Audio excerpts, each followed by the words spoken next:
আসসালামু আলাইকুম। আশা করি সবাই ভালো আছেন, আমিও ভালো আছি। এই ভিডিওটা বেশ কিছুদিন আগের করা, আপনাদের সাথে শেয়ার করতে মন চাইলো, এর জন্য শেয়ার করছি। আমার সেজ বোনের ছেলে ব্যাচেলার স্টাডি কমপ্লিট করার জন্য অস্ট্রেলিয়া যাবে। আর অস্ট্রেলিয়া যাওয়ার আগে অস্ট্রেলিয়া যাওয়ার যে প্রস্তুতিটা বাংলাদেশে ছিল, সেই জার্নিটাই আজকে আমি আপনাদের সাথে শেয়ার করব। আমার সেজ বোনের ছেলে 25% স্কলারশিপে স্টুডেন্ট ভিসায় অস্ট্রেলিয়া যাচ্ছে। আর অস্ট্রেলিয়াতে যেহেতু কয়েক বছর স্টে করবে, তাই ওকে কিছু শপিং করে দেওয়া হয়েছে। অস্ট্রেলিয়া যেহেতু 9 মান্থ উইন্টার, তাই শীতের পোশাক বেশি করে দিয়ে দেওয়া হচ্ছে ওকে। আরও কিনে দেওয়া হয়েছে ফর্মাল ড্রেস, যেহেতু ভার্সিটিতে ফর্মাল ড্রেস লাগবে, এর জন্য ওকে ফর্মাল ড্রেসও কিনে দেওয়া হয়েছে। যেহেতু শর্ট টাইম আর বানানোর সময় নেই, তাই রেডিমেডই কিনে আনা হয়েছে। অস্ট্রেলিয়া যেহেতু পোশাকের অনেক প্রাইস, এর জন্য বাংলাদেশ থেকে ওকে বেশি করে শপিং করে দেওয়া হয়েছে, যাতে ও অনেক দিন এগুলো অনায়াসে ইউজ করতে পারে। এই লাগেজ ব্যাগ এগুলো ওকে দিয়ে দেওয়ার জন্য কিনে আনা হয়েছে। এর সাথে ওকে অস্ট্রেলিয়ার ডলার দিয়ে দেওয়া হচ্ছে। এখানে $2300 আছে, যেটা বাংলাদেশের প্রায় 2 লক্ষ টাকার কাছাকাছি। এই ডলারগুলো ওকে এর জন্য দিয়ে দেওয়া হচ্ছে, যাতে প্রথম অবস্থায় ওইখানে গিয়ে ওর থাকা খাওয়ার কোনো প্রবলেম না হয়। আরও দিয়ে দেওয়া হয়েছে রান্নাবাড়ি করে খাওয়া দাওয়া করার জন্য কিছু প্রয়োজনীয় জিনিসপত্র। আরও দেওয়া হয়েছে খাতা, কলম, জুতা, অর্থাৎ প্রাইমারি লেভেলে ওর যা যা প্রয়োজন এগুলো সবই দিয়ে দেওয়া হয়েছে, যাতে অস্ট্রেলিয়া গিয়ে প্রথম অবস্থায় ওর কোনো প্রবলেমে না পড়তে হয়। আমার বোনের ছেলের রেজাল্ট ভালো থাকা সত্ত্বেও ও ফুল স্কলারশিপ পায়নি, বাট এই রেজাল্টেই ও যদি অন্য কিছু কান্ট্রিতে ট্রাই করতো, তাহলে ফুল স্কলারশিপেই যেতে পারত। এটা হচ্ছে প্রতিটা কান্ট্রির নিজস্ব পলিসি, যে স্টুডেন্টদের ফুল স্কলারশিপ দেবে নাকি দেবে না। সবগুলো শপিং এখন লাগেজ ব্যাগে রাখবে। ওকে একটু বড় সাইজেরই লাগেজ কিনে দেওয়া হয়েছে, যাতে ইজিভাবে রাখতে পারে এবং বের করতে পারে। যেহেতু ছেলে মানুষ, আর ছেলেরা তেমনটা গুছায় গাছায় রাখে না কিংবা রাখতে পারে না, তাই একটু বড় সাইজের লাকিসি ওকে কিনে দেওয়া হয়েছে। যেহেতু ও ওর সাথে 7 কিলো মাল নিতে পারবে, আর এমনিতে 46 কিলো নিতে পারবে, তাই চেষ্টা করা হয়েছে ও ওখানে গেলে প্রথম অবস্থাতে ওর যা যা প্রয়োজন পড়তে পারে সেই সকল জিনিস দিয়ে দেওয়ার। ওকে পর্যাপ্ত পরিমাণের খাতা, কলম এগুলো দিয়ে দেওয়া হয়েছে। আর ওর ল্যাপটপ, আরও কিছু কাপড় চোপড় ওর সাথে নিবে, কারণ এখানে 46 কিলোর বেশি এসে পড়বে। তাই ওর হাতে ও ল্যাপটপের ব্যাগ আর আরেকটা ব্যাগ ক্যারি করবে। আমার বোনের ছেলে ওর মালের সাথে আরেকজনের কিছু মাল নিয়ে যাবে। ওই ছেলে অস্ট্রেলিয়াতে পড়ছে, আর ওর কিছু মালামাল আছে সেটাও নিয়ে যাবে, যার কারণে ওর জিনিসপত্র একটু কমায় নিতে হচ্ছে। আমি মনে করি কোনো কিছুতে সফলতা অ্যাচিভ করতে হলে এম থাকা প্রয়োজন। এম না থাকলে কোনো কিছুতে সফলতা অ্যাচিভ করা সম্ভব নয়। আমি এই কথা এর জন্য বলছি, কারণ এটার এক্সাম্পল হচ্ছে আমার বোনের ছেলে, আমার বড় ভাইয়ের মেয়ে, আমার বড় বোনের মেয়ে। ওরা যে যেটা হতে চাইছে, আল্লাহর রহমতে সে সেটাই হয়েছে। যেমন আমার বড় ভাইয়ের মেয়ের ছোটবেলা থেকেই ওর এম ছিল ও ডাক্তার হবে, ও ডাক্তারই হয়েছে। আমার বড় বোনের মেয়ের এম ছিল ও কম্পিউটার ইঞ্জিনিয়ার হবে, সেটাই হয়েছে। আর আমার সেজ বোনের ছেলের এম ছিল ও অস্ট্রেলিয়ায় স্টাডি করতে যাবে, আল্লাহর রহমতে সেটাই হয়েছে। অবশ্য আমার সেজ বোনের ছেলের এম এর সাথে ওর মায়েরও এম ছিল যে ওর ছেলে অস্ট্রেলিয়াতে গিয়ে স্টাডি করবে। আমার সেজ বোনের ছেলের এই সাকসেসের পেছনে ওর মায়ের অবদান অনেক বেশি। অ্যাকচুয়ালি প্রত্যেকটা সন্তানের সাকসেসের পেছনে তার বাবা মায়ের কন্ট্রিবিউশন থাকে অনেক। যাই হোক, আমার 3 ভাই বোনের ছেলে মেয়ে যে যেটা হইতে চাইছে, আল্লাহর রহমতে সে সেটা হইতে পারছে। অবশ্যই এখানে ওদের বাবা মার দোয়া আছে, বড়দের দোয়া আছে, এটাও ঠিক। আমার বোনের ছেলে যেই মাল নিয়েছিল 46 কিলোর বেশি হয়ে যায়, যার কারণে ওর অনেক কিছু আবার রেখে দিতে হয়েছে, নিতে পারেনি। ও আবার ওর এক বড় ভাইয়ের মালামাল নিতেছে। ওই ছেলের মালামাল না নিলে তবুও কিছু নিতে পারতো, বাট একসাথে থাকলে তো একজন আরেকজনকে হেল্প করবে, এটাই স্বাভাবিক। আমার বোনের ছেলে অস্ট্রেলিয়া সিডনিতে গিয়ে উঠবে, যেহেতু ওর ভার্সিটি সিডনিতে, তাই ও সিডনিতেই যাবে। ওর মালামাল গুছানো প্রায় কমপ্লিট। আমার সব ভাই বোনেরা আসছে আমাদের বাসায়, যেহেতু চলে যাবে ওর সাথে দেখা করার জন্য। তার সাথে আমাদের প্রিন্সেসও আসছে ওর কাজিনের সাথে দেখা করার জন্য। এই দিকে আমাদের প্রিন্সেসের মন খুবই খারাপ, ও কারো কাছে যায় না, ইভেন আমাদের কাছেও তেমন আসে না, বাট আমার সেজ বোনের ছেলের কাছে আবার যায়।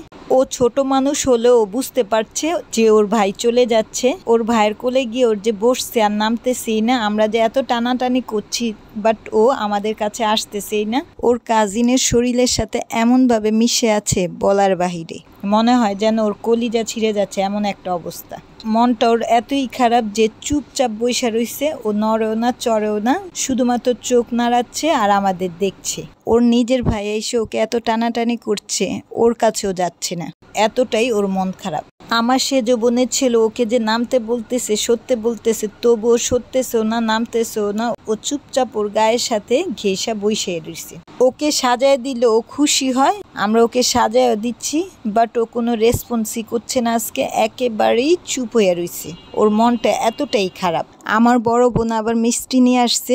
এই মিষ্টিটা আরেকটা খুশির কারণের জন্য নিয়ে আসা হয়েছে, সেটা হচ্ছে আমার বড় দুলাভাই প্রমোশন পেয়েছে, প্রধান শিক্ষক হয়েছে, আর সেই উপলক্ষে আমাদের জন্য মিষ্টি নিয়ে আসছে আমার বড় বোন।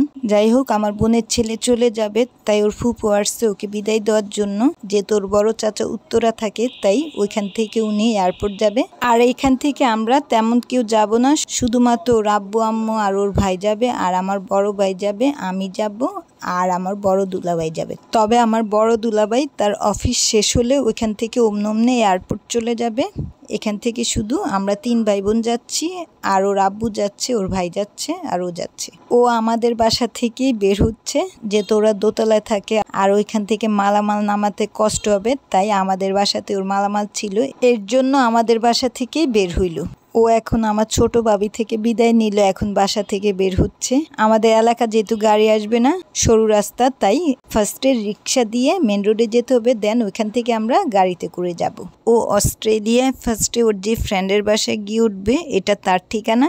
রোডে প্রচণ্ড জ্যাম থাকার কারণে আমাদের এয়ারপোর্ট পৌঁছাতে প্রায় 3 ঘন্টা লাগছে, অথচ রাস্তা ক্লিয়ার থাকলে 1 ঘন্টাতেই আমরা যেতে পারতাম, বাট জ্যাম থাকার কারণে একটু লেট হয়েছে।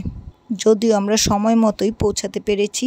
আমরা গিয়ে দেখি ওর বড় চাচা উত্তরার থেকে আমাদের আগেই এয়ারপোর্টে এসে পড়ছে। আমরা টার্মিনাল 2-এ আছি, ভেতরে কাউকে যেতে দেবে না।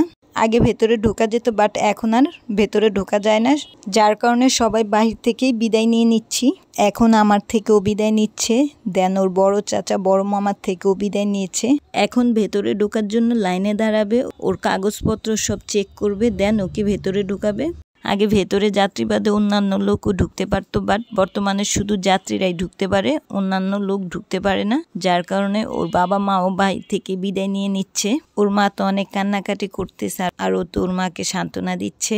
অ্যাকচুয়ালি সন্তানকে চোখের আড়াল করা প্রত্যেকটা বাবা মায়ের জন্যই খুবই কষ্টের, এটা ভাষায় প্রকাশ করার মতো না। ওর বাবা মা ভাইয়ের থেকে বিদায় নিয়ে লাইনে দাঁড়িয়ে গেল ভেতরে যাওয়ার জন্য, আর এইদিকে আমার বড় দুলাভাই এখনো এসে পৌঁছায়নি। ওনাকে ফোন করলাম যে কোথায় আছে। দুলাভাই বলল আমি জ্যামের মধ্যে বসে আছি, এখনো এয়ারপোর্টের রাস্তা থেকে অনেক দূরে আছি। যেহেতু আমার বোনের ছেলে ভেতরে ঢুকে যাবে, বাহিরেও আর বের হতে পারবে না, এর জন্য দুলাভাইকে ফোন দেওয়া হলো যে আর আসার দরকার নেই, শুধু শুধু আসবে, আসলেও আমার বোনের ছেলেকে বিদায় দিতে পারবে না, অযথা কষ্ট করে লাভ নেই। তাই দুলাভাইকে বলা হলো বাসায় ব্যাক করার জন্য।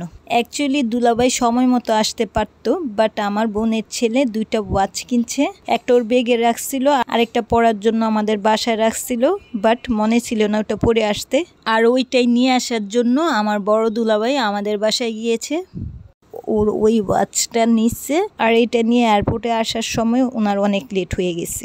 ওই ওয়াচটার জন্য যদি আমার বড় দুলাভাই আমাদের বাসায় না যেত, তাহলে উনি সঠিক সময়ে এসে আমার বোনের ছেলেকে বিদায় দিতে পারতো। আমার সেজ বোনের ছেলে খুব শখ করে এই 2টা ওয়াচ কিনেছিল, আর এটা আমার বড় বোনও দেখছে, কারণ কেনার সময় আমার বড় বোনেও গিয়েছিল।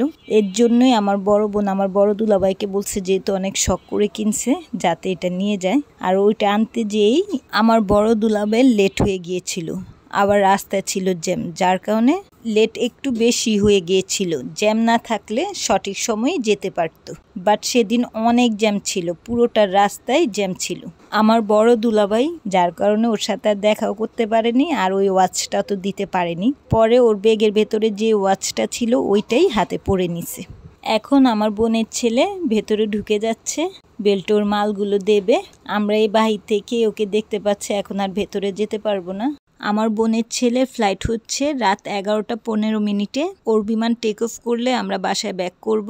এর আগে আমরা বাসায় আসবো না, এয়ারপোর্টেই থাকবো। অস্ট্রেলিয়ার এয়ারপোর্ট থেকে আবার ওকে রিসিভ করতে আসবে ওর ফ্রেন্ডরা। যদি ওর ছোট চাচু অস্ট্রেলিয়ার সিটিজেন, ওইখানে উনি ওনার ফ্যামিলি নিয়ে থাকে, তবুও ওর ফ্রেন্ডরাই ওকে রিসিভ করতে আসবে। ওর ছোট চাচু ওকে রিসিভ করার জন্য এয়ারপোর্ট আসতে চেয়েছিল, বাট আমার বোনের ছেলে বলছে যে না, আসার দরকার নেই, যেহেতু আপনি মেলবোর্নে থাকেন আর মেলবোর্ন অনেক দূর, যার কারণে আপনার আসার প্রয়োজন নেই।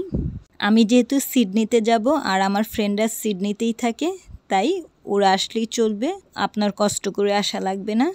আমার ফ্রেন্ডরাই আসবে, ওরাই আমাকে রিসিভ করবে, আমি ওদের সাথে সিডনিতে চলে যাব। যদি ওর চাচু বলছে ফ্রেন্ডরা না আসলে আমাকে কল করবা, আমি তোমাকে এসে নিয়ে যাব।